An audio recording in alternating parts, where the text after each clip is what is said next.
Hey, Susan Gonzalez, the Savvy Sister here. I have a great interview for you today. It's an interview with Alex Sheen, the founder and CEO of BecauseISaidIwould.com. Alex wanted to pay tribute to his dad. His dad always kept his word, was very honorable, and in order to pay tribute to his dad, he started handing out these cards, and they're just simply cards that say, "Because I said I would," at the bottom. And what you do is you write down something that you truly are going to do. You fill out the card, and it's because you said you would, and then you fulfill that promise. And then you keep the card. If it's something that you said you were going to do for someone else, you give them the card. When you fulfill it, they give it back to you. And it's just a way of holding yourself accountable. This has grown into a worldwide phenomenon. People are keeping promises that are changing their lives, really. People that are getting off of drugs.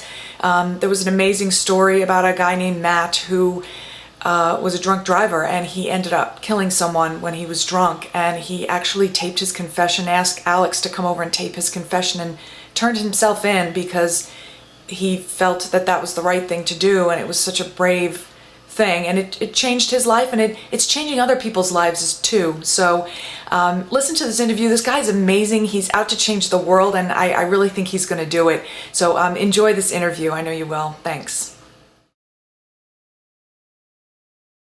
I think on the surface level, there are some actionable projects that we want to execute that will lead up to a larger vision that I'll talk about as well. Okay. Some of those things that are smaller in scale to me, but may have really wide implications. One of the things that we want to do is to improve our website. Right now, Because I Said I Would is just taking stories that I see in social media, hashtag or not tag, and I'm taking that and I'm just kind of blog posting it, right, to our website or to social media. I apologize, you'll... Hi, Kimchi. But what if we could create a more robust site where people can post themselves, that user-generated content, right, and say, this is my promise, and then update that promise over time, and then people could come in and comment, offer tips or advice or supportive comments. What if you could upvote those stories, and then the most upvoted stories would float to the top of our website, with tens of thousands of users sharing their promises. Some are funny, some are cute, some are sad, some are emotional. Yeah. We could do a much better job of creating a very usable and encouraging website. But right now, it's a really well-built WordPress site, but it's not interactive in the way that it could be. Right. So if we could get the funding for the development resources to make that, well, then we could expand our reach. More people could be coming to this website on a daily basis. It would be more than what we're doing right now, and really a generator for those stories. But what happens from there? Well, what we could do is say there's an array of someone that floats to the top that we really think embodies our mission to better humanity through promises made and kept. We could take that and say, hey, you've done this great thing. We're going to donate $5,000 to a nonprofit organization in your honor, right? And if the story is so deep and so moving, we could say, you know what, we want to send our film crew of 2 people out there and make this actually into a little micro documentary, just like a 7-minute YouTube video or 5-minute YouTube video. And then that could be more content that's on the site, right, encouraging more positive activity, and so the wheel turns. So I think that's something that's very actionable as a project. It's something that I think can be done and done well. But it's only a part of a bigger picture, right? Let's say we make also a book, and we release this book every 6 months of new promise stories, and it's, this coffee table piece or whatever. That sounds great, and might sell 1 million, 5 million copies or whatever, but also just a piece of a larger vision. When you think philosophically of what Because I Said I Would is, more or less it comes down to the belief in one statement. It's the following statement: through promises I make and keep, I and I alone can better humanity. right? It's this naive almost belief that I can make a difference as an individual person. And one of the examples that I give is bottled water, right? Which is a small thing, but stick with me. Let's say you are someone who's committed to recycling. That happens to be a promise that you have made to better humanity. You might have that bottle of water and pass by a trash can, and then pass by 3 more, and then 10 more. But in your mind, you tell yourself that you're committed to recycling, and you're going to hold on to that bottle until you find a recycling bin. And inside, you're saying to yourself, I don't care if another individual ever recycles another bottle of water ever again. Me and my commitment will have this bottle of water recycled, and that's how it's going to be. I believe that it's this thought and belief that changes the world. And when one person believes that, I think it's a good story. And sometimes you could even say, some people would say it's even naive, right? But that's one person. What if a social movement could build 1 million of those people, or 1 billion of those people? And then what if we didn't make promises just separately in our individual lives? What if we made those promises together as 1 million or 1 billion? Take, for example, Hurricane Sandy. If because I said I would have the strength that we are trying to build, and we said 6 people going to meet in this parking lot, and those who are committed to helping these people, for 2 days we will give our lives to help them rebuild their lives, and we're calling on you to make this commitment. But it is your option to do so. If we had millions of supporters, we could crush small parts of just human suffering, right? There has been many social movements throughout the course of history that have made incredible differences, but there has never been one that is committed to commitment, you know? Right. And I think that this is a unique position that can unify enormous numbers of people so that we can do mass actions of good. So really, that's the longer vision of what Because I Said I Would is. I'm not saying that what we're doing now isn't positive. You know, we do make donations. We do our philanthropic projects. We do have supporters who make incredible commitments and follow through on that. But it's all leading up to, I think, something greater and something that we can promise together. It's such a simple thing, making a promise and keeping it. It's such a simple thing, and it's so easy to do. Why do you think it just seems like now I look around and I see that people are just thirsty for this type of connection and this type of movement? What do you think it is? Why do you think it's grown so fast, so quickly? Sure. I'll give you a 2-part answer to that. And the 2 reasons are very different. One is something that has been with us since the dawn of humanity, and the other is something that I think is relevant in today and in the age that we're in, the society we live in. So let's start with why promises are important to people at all, right? Why, as humans, are we so attached to this concept of a promise? Well, if you look at our brain, the frontal part of our brain is called the frontal lobe, and it is responsible for lots of things, but one of the things it's responsible for is a concept called future planning, right? This is unique because as humans, we are one of the only creatures, the only organisms that even can have an understanding, right? And this does a few unique things to us. When the world is filled with uncertainty, as I believe most people would say it is, when we're so worried about what will happen and with the economy and our family and our health, right? When someone can say the future is going to be this way, when they can make a promise to you that in the future, and it does happen, it speaks to a very unique part of humanity. And if you look at certain disorders like OCD, anxieties, things like this, it's because there's a lot of activity on being nervous and worried about what's going to happen. And so I think this concept of a promise is so important to us in the core of who we are. And you can see this being reflected in every movie you've ever watched, every book you have ever read, every single storyline comes with some sort of commitment. You know, Batman, Bruce Wayne's parents pass away, and he swears that he will spend the rest of his life warring on all criminals. Saving Private Ryan, you know, they're going to find this Private Ryan and bring him home to his family safely. Forrest Gump makes a promise to Bubba that he'll start a shrimping boat, and all the commitments he made to Jenny. I mean, everything is all about commitments, and it seems like it's everywhere, and I believe that's for a reason. So when we talk about why Because I Said I Would has grown so much, I think that's a piece of it. It is core and elemental to humanity. The second piece is more timely, is more now, is more society. I think part of why in America in 14 a commitment is so important is because we have lost sight of what a commitment is for a few reasons. You know, a cultural example of that is New Year's resolution. 80% of people do not fulfill their New Year's resolution, but a vast majority of people also make these resolutions. And it is reflective of how we treat our commitments in general. But,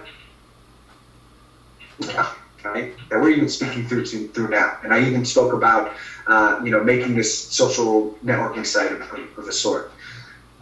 It is so much easier now to say, hey, I'm going to get on the Skype call with you. Oh, yeah, I'll come to that Facebook thing. Or, oh, I posted. We are communicating more now than we ever have. And in that communication naturally comes so many commitments. But you and I are hiding behind a keyboard and a screen right now, and I can see your face, and that brings a more human connection and more accountability to me. But when I'm just typing behind a keyboard, I don't have as much accountability. Right. You know? And I think that abstraction, that those layers of abstraction between us and that human connection and the commitment that we've made, the easier it is for us to hide behind that. So it's the volume of promises that we're making now with the aid of technology and the ability to hide from those promises that are also creating that. I think life is somewhat more complex now with technology too. There are a few other reasons, but I think it's because because promises are uniquely human and always have been, always will be, and that technology and society are making promises ever more important and ever more broken. Right. That's a great point. And, I'm just listening to you speaking about bigger things happening, and you have this vision, everything. I'm getting goosebumps because I feel like this is the way of everything. And people are just really looking for ways to make other people's lives better, to get involved. And, I'm really inspired by what you're doing and everything. Who are your gurus? I hear some people that maybe you have read or listened to. Who would you consider your gurus? So there's a couple. I feel like everything has a two-part answer now. I feel like politician. No, the first, I think, classic answer would be Gandhi. Gandhi is a huge figure to me. I think the commitments that he made to unify India, to prevent violent outbursts that they happen with social revolutions, the commitments he made, I mean, his fast for 21 days, to not eat for 21 days. He basically said, I will die for this, and at my own will, not even the ease of a bullet, but just saying that I'm so committed to this that I'm willing to protest in this fashion. That type of will and determination is incredible. I mean, even you look at what he chose to eat, how he chose to dress, clothing. I mean, there's all kinds of his life was a commitment. Right. And the burden that he took in that helped other people. And the strength that he had is just, to me, is unimaginable. So I look at Gandhi as someone of peace and nonviolence, and someone that is a real role model for me. But that's in a historical context. I don't know Gandhi. I think that is someone that I look up to and someone that I follow as a lifelong example. But let's talk more day to day. How motivation is something you need to do every day. I think Zig Ziglar once said, people often say motivation wears off. Well, so does bathing. That's why we recommend it every day, right? And I think you do need a little bit of drive every day because, you get worn down. That motivation, that role model comes in the form of every supporter that has made a commitment to better humanity. I mean, look, take one sec.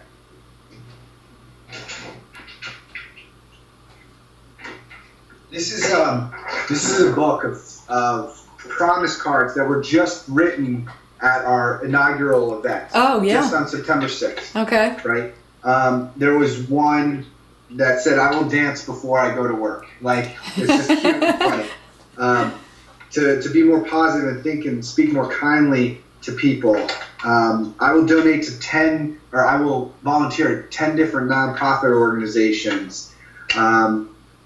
It just keeps going, and going. And you've seen it on social media. Our supporters have shown a type of strength that I very much look up to. You look at even Matthew Cordell, who was a drunk driver who killed a man and made the promise to take full responsibility for that. Could I do that?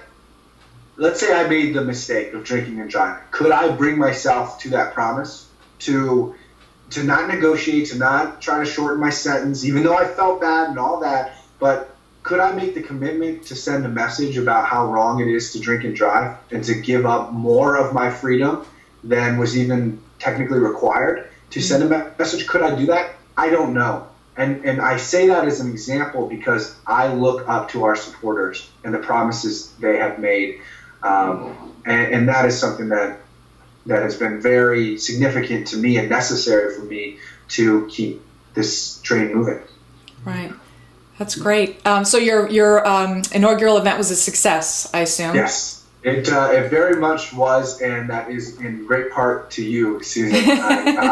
I'm very serious when I say that it was an incredible experience. I just recorded a recap video and a thank you video that I'm now splicing in pictures and videos and all kind of the action that I know all supporters are looking to see and to see that it actually happened and how it happened. Yeah. But just even in recording that video and looking through the footage, even for the first time, because we've been so busy catching up with everything, it was just amazing. We recorded 80 promise story videos. This is attendees sitting in a room in front of the camera and saying, "This is a story of my promise." We're able to record 80 of those. I think at least 30 of them are going to qualify for a YouTube series that'll be a year long. Every week someone's going to come out where we'll fill it with even more content. We have the main stage speakers. We had 3 different cameras along with their presentations, so we can splice it, make it very dynamic, engaging, almost like a TED Talk, but about the importance of a promise. We're working on that actively now. So while I feel the event was very successful, I hope to show that the event was very successful, and we'll have more than just an impact on the 1,000+ people who were there that day, but something that can send a little echo through the world. Right. Do you plan to do more events around the country? I'd love for you to come to Atlanta. I have an extra room. My girls are in school. Well, there's a couple things that we're working on. The first is certainly planning for 2015. We have not committed to doing a 2015 event yet, but that's because we take promises very seriously, and so we want to make sure we have the venue, we have the resources. It was very expensive and it didn't produce enough revenue to cover the expense because we wanted to make ticket prices very low. And by making them very low, we could invite people who could not afford to come otherwise. We gave so many tickets away to homeless shelters, to drug rehab centers, to kids who were doing really well in school, kids who were doing really poor in school. We wanted to do it more than just make this a fundraising effort, and so we lost money as was planned. But again, that comes with planning. In 2015, I think is going to be great. I think it will happen, and we're looking forward to that. As far as what we're doing around the country, we want to make a couple efforts to do more events. I speak at probably over 100 different organizations each year, and a vast majority of them are not in the United States. But in that, we have been just responding to all the requests that come in. We haven't been taking a proactive approach because we get so many requests that it's just like putting out fires constantly. Wow. Well, we're hiring an executive assistant for me to help with planning, and which will also help our event manager plan more for events. And what we want to do is say, if I'm coming to Atlanta already, why wouldn't I plan another publicly available event or something in that area that may be smaller to scale but still very significant? Well, we can't do that type of thing without the resources Right. of an extra staff member. So that's what we want to do. When I go somewhere and we're going to be somewhere anyway, let's plan a little tour, a bigger event, because I said I would lead event versus another organization's event. Let's do that at the same time, and let's do that across the country. So that's something we want to do. In 2015, we're hoping to also execute for the first time the concept of chapters, which they'll come by another name, but this idea that we have representatives in different cities and different states that embody what Because I Said I Would is. You'll have to qualify to be in one of these chapters because we need people who keep their promises and reflect the spirit and the heart of our organization. So when we have, again, like a program manager to help with that and the resources to hire that person, then Because I Said I Would will just blow up in a whole different respect. That's great. So we have a lot of things going on, and we hope to involve more people physically and locally in the next calendar year. Excellent. I know that you are around the world, so do you notice a difference in how you're received in different countries? Do you notice some countries are, have more kindness and compassion and than other countries? I mean, is that something that you've noticed? Well, Because I Said I Would have sent promise cards to 105 different countries by request only in the first 2 years, the only 2 years of our existence. But I haven't had the opportunity to travel to other countries as much as I'd like to. I've been to Korea, Germany, and Poland, but not as much focused on Because I Said I Would, certainly. Okay. So the first event that is coming up in January, on the 27th to 28th, that I'll be traveling to, it'll be in UK, in London. And we're hoping to set up a little tour, sort of what I spoke to previously. But through social media, we've certainly seen reaction and what it means to the importance of a promise. And the first thing I can say is that a promise is ubiquitous. It doesn't matter what culture you're in. The importance of a promise is something that everyone will say is one of the most important elements of being a human. I think that's been positive to see.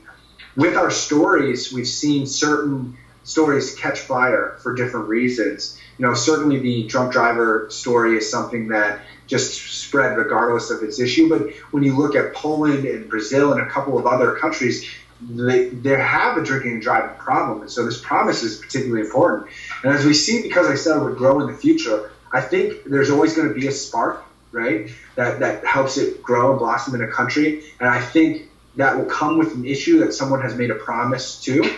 In the future, my hope is that, let's say in Portugal, we have a supporter, let's say, and this person makes a very significant promise that is so significant that it makes the news or goes viral in some way, as we have. My hope is that person becomes what people think Because I Said I Would is, right? That they look back to our website and see that it started somewhere else, but really they look at that person to say, this is the example. And then that person, as I have and so many of my supporters have, gets people to think about the importance of the promise, gets people to act on this commitment, and then the social movement grows on its own there. And we're hoping to do that across the country. I'll say one last thing about what it means in different countries. One of the things that I've always wanted to do is study, like at an academic level, what a promise means in different cultures. One thing I wish we could do is actually make a cultural index, a promise index. And in this index, it would measure different elements of culture and society, and it would give you a number that you could compare to another society. You could even maybe compare across time to see how people act and what the importance of a promise is, and maybe how that influences a organization or an entire nation. Some of these things would be like, how often are people on time to meetings, right? How often do people, how litigious is a society, because the more that you make promises and conflict with them in law, I think it's one sort of tangential way to measure how people treat promises. So if you could find 10 of these cultural measures and weigh them appropriate, measure them in this would be an awesome way to see and to answer the question that you just asked, is how important these promises to different cultures, and see how kindness folds into that. So Yeah. long answer, but Interesting. That's fascinating. I would definitely be interested in reading that study. Yeah. And I think maybe some of the airlines need to join your movement. Yeah, I'm about to get on a flight I got to leave in an hour to Massachusetts. But yes, I often see, we don't talk about commercial promises just because we're a nonprofit, but yes, promises are everywhere in life. Airlines is one of them. And one last thing, I think what drew me to you, and I don't know, I always just rely on divine intervention to just show me where I need to go. And I was drawn to your story because of your dad, and your dad passed away of cancer. My dad also passed away of cancer, and I think I felt that connection with you. Do you feel like maybe he's, sitting on your shoulder and kind of pushing you along, and maybe? Well, I believe my father was someone who's very good with his promises that he made to me, and maybe it's an Asian dad thing and an Asian culture thing in general, but you don't want to disappoint your dad, and I don't want to disappoint him. It's something I do think about a lot, as my father and what he would say.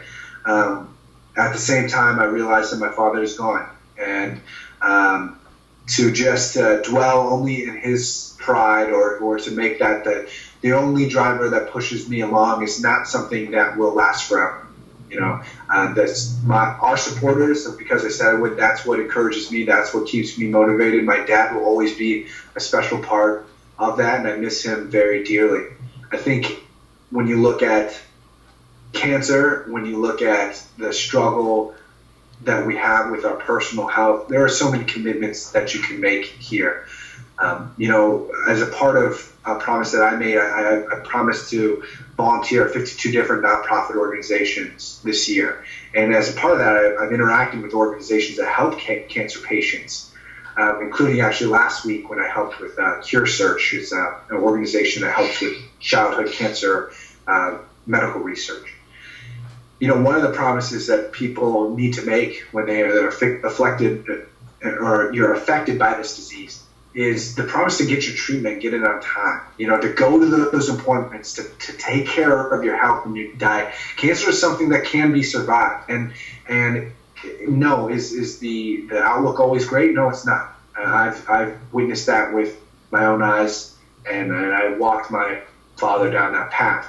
But it is something that you can fight against. It's something as a family member you can help your family members make the right decisions, whether they're affected by the disease now or whether they're smoking cigarettes or doing things that could lead to going on a healthy path, whether it's cancer or another.